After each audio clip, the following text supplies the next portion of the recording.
Assalamualaikum warahmatullahi wabarakatuh. Kami dari kelompok 7, kami akan sedikit memaparkan materi tentang penutupan buku dan penyesuaian kembali. Nah, sebelum kita mulai ke materi, kita perkenalan dulu yuk. Kelompok 7 akuntansi ini terdiri dari 4 anggota, yaitu Alifa Zahri, Mela Aprilia, Muhammad Surya Afdan, dan Sinta Solihah. Sekarang kita mulai ke pembahasan yuk. Pengertian penutupan dan penyelesaian buku.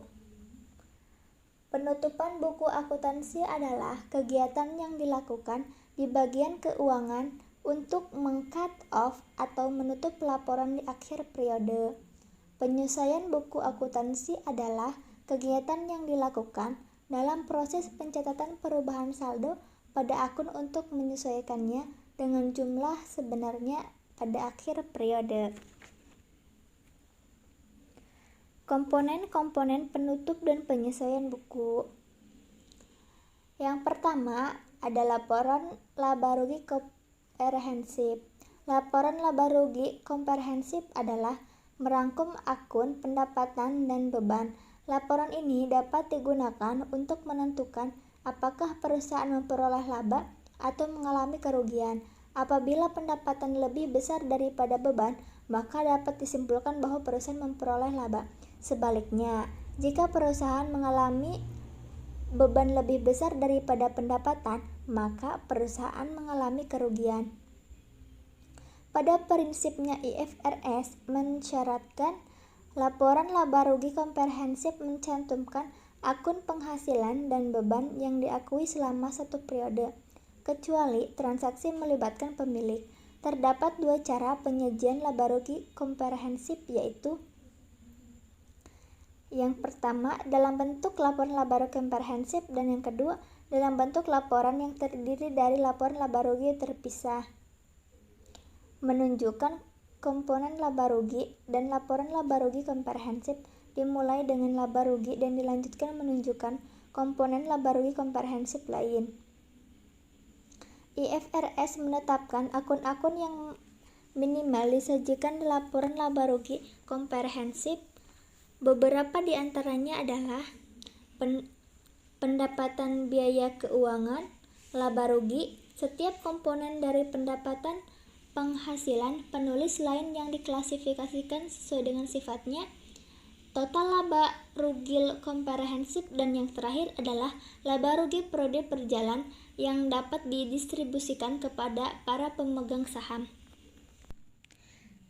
Yang kedua, laporan perubahan modal atau ekuitas. Laporan perubahan modal atau ekuitas adalah melaporkan perubahan-perubahan yang terjadi pada modal pemilik. Laporan ini dibuat dari buku besar akun modal pemilik dan laporan laba rugi dan memberikan informasi terkait alasan kenaikan dan penurunan modal pemilik. Laporan perubahan ekuitas yang disusun berdasar IFRS seharusnya menunjukkan informasi keuangan, khususnya tentang elemen ekuitas sebagai berikut. Yang pertama, total laba rugi komprehensif selama satu periode. Yang kedua, pengaruh penerapan retrospektif atau penyajian kembali secara retrospektif jika ada. Rekonsiliasi untuk setiap komponen ekuitas antara jumlah tercatat pada awal dan akun periode. Yang ketiga, laporan posisi keuangan atau neraca. Laporan posisi keuangan atau neraca adalah melaporkan aset, kewajiban, dan modal selama satu periode waktu tertentu. Dalam laporan ini, total aset harus sama dengan utang ditambah dengan modal, sama halnya dengan persamaan dasar akuntansi. IFRS menetapkan akun-akun yang minimal harus disajikan di laporan posisi keuangan. Beberapa di antaranya adalah: yang pertama aset, kedua aset tidak berwujud, ketiga persediaan, keempat piutang dagang dan piutang lainnya, kelima kas dan setara kas, keenam utang dagang dan terutang lainnya, dan yang terakhir atau yang ketujuh kepentingan non pengendali. Yang keempat, laporan arus kas. Laporan arus kas adalah memberikan informasi mengenai arus kas masuk penerimaan dan arus kas keluar pengeluaran. Dalam periode waktu tertentu, laporan arus kas melaporkan antara lain aktivitas operasi, aktivitas investasi, dan aktivitas pendanaan. Kas merupakan aset yang paling lancar, sehingga informasi mengenai arus kas menjadi sangat penting, di mana laporan kas bisa menjawab dari mana asal kas perusahaan, untuk apa saja kas digunakan, dan perubahan saldo kas selama kurun periode waktu tertentu. Pembuatan laporan arus kas dapat melihat dari jurnal umum. IFRS menyajikan laporan arus kas dengan mengklasifikasikan aktivitas menjadi 3 jenis yang didefinisikan sebagai berikut. Jadi, bisa kita simpulkan, penutupan buku akuntansi adalah kegiatan yang dilakukan di bagian keuangan untuk meng-cut off atau menutup laporan di akhir periode. Dan dalam siklus penutupan ini terdapat laporan keuangan, jurnal penutup, dan jurnal pembalik. Dan penutupan buku ini bertujuan untuk menjadikan info keuangan perusahaan lebih detail dan lebih jelas lagi. Terima kasih telah menyaksikan video ini. Mohon maaf jika ada kekurangan. Wallahu muwaffiq ila aqwamit thoriq. Wassalamualaikum warahmatullahi wabarakatuh. A. Aktivitas operasi. Aktivitas penghasil utama pendapatan entitas dan aktivitas lainnya yang bukan merupakan aktivitas investasi dan aktivitas pendanaan. Contohnya, penerimaan kas dari transaksi penjualan barang, dagangan, dan pembayaran kas kerekaan. B. Aktivitas investasi. Perolehan dan pelepasan aset jangka panjang serta investasi lain yang tidak termasuk setara kas. Contohnya, pembayaran kas untuk pembelian aset tetap dan penerimaan kas dari penjualan aset tetap. Yang terakhir C. Aktivitas pendanaan. Aktivitas yang mengakibatkan perubahan dalam jumlah serta komposisi kontribusi modal dan pinjaman entitas. Contohnya, penerimaan kas dari penerbitan saham dan pembayaran kas untuk pelunasan obligasi yang jatuh tempo. Proses dan macam-macam jurnal penutup. Jurnal penutup adalah jurnal yang dibuat pada akhir periode akuntansi untuk menutup akun-akun nominal sementara. Akibat penutupan ini, saldo akun tersebut akan menjadi 0 pada awal periode akuntansi. Dalam proses tutup buku, akun-akun yang ada dibedakan menjadi 2, yaitu yang pertama, akun sementara atau akun nominal. Semua akun dalam laporan laba rugi, pendapatan dan beban, dan penarikan oleh pemilik termasuk dalam akun sementara. Akun sementara ini berhubungan dengan periode yang sedang berjalan dan tidak akumulasikan untuk periode selanjutnya. Maka dari itu, akun sementara perlu dibuat jurnal penutup. Yang kedua, akun permanent atau akun real. Akun ini berbeda dengan akun sementara. Jika akun sementara tidak berhubungan dengan periode selanjutnya, maka dari itu akun real berhubungan dengan periode selanjutnya. Maka dari itu juga akun ini tidak perlu dibuat jurnal penutup. Macam-macam jurnal penutup. Yang pertama, jurnal penutup akun pendapatan. Untuk membuat jurnal penutup akun pendapatan ini dapat dilakukan langkah-langkah sebagai berikut. Yang pertama, memasukkan masing-masing saldo akun pendapatan pada kolom debit.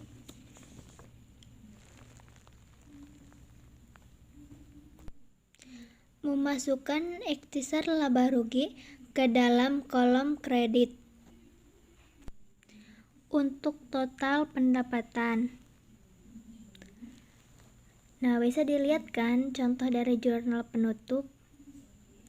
Sekarang kita ke jurnal penutup akun beban. Untuk membuat jurnal penutup akun beban ini dapat dilakukan langkah-langkah sebagai berikut. Yang pertama, memasukkan akun ikhtisar laba rugi pada kolom debit untuk total beban. Yang kedua, memasukkan masing-masing saldo akun beban pada kolom kredit. Nah, pada tabel jurnal penutup,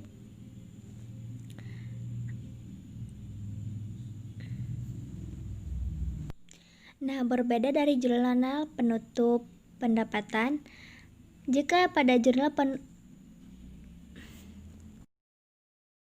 bisa kita perhatikan dari tabel jurnal penutup pendapatan, di mana di sini semua akun-akun pendapatan disimpan di debit dan ikhtisar laba rugi disimpan di kredit. Nah, kebalikan dari jurnal penutup akun beban, jika di jurnal ini semua beban-beban disimpan di kredit dan ikhtisar laba ruginya disimpan di debit. Yang ketiga, jurnal penutup akun penarikan. Untuk membuat jurnal penutup akun penarikan oleh pemilik ini dapat dilakukan langkah-langkah sebagai berikut. Yang pertama, memasukkan akun modal pemilik pada kolom debit sejumlah penarikan oleh pemilik. Yang kedua, memasukkan saldo akun penarikan pada kolom kredit. Yang keempat, jurnal penutup akun laba bersih. Untuk membuat jurnal akun laba bersih ini dapat dilakukan langkah-langkah sebagai berikut. Yang pertama, memasukkan akun ikhtisar laba rugi pada kolom debit sejumlah laba bersih. Yang kedua, memasukkan saldo akun modal pemilik atau ada yang menyatakan laba ditahan pada kolom kredit dengan jumlah yang sama. Contoh jurnal penutup akun laba rugi. Jurnal penutup pada akun ikhtisar laba rugi ditempatkan di debit dan laba ditahan ditempatkan di kredit.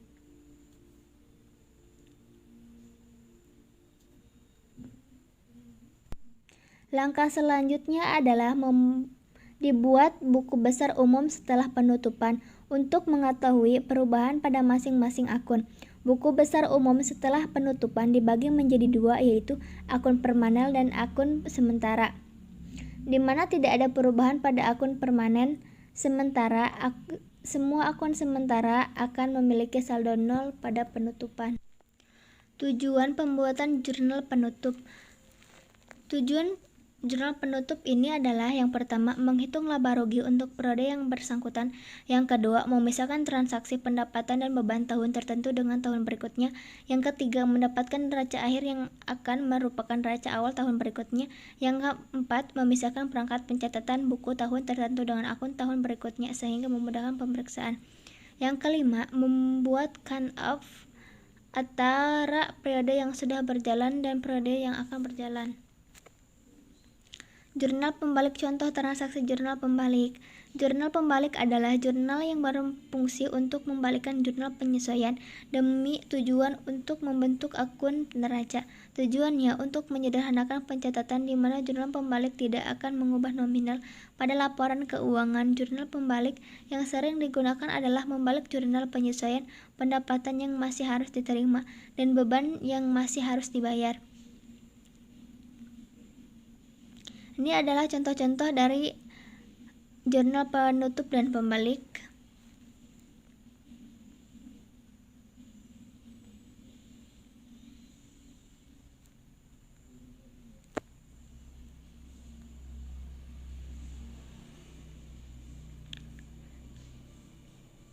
Ada jurnal penyesuaian dan jurnal penutup.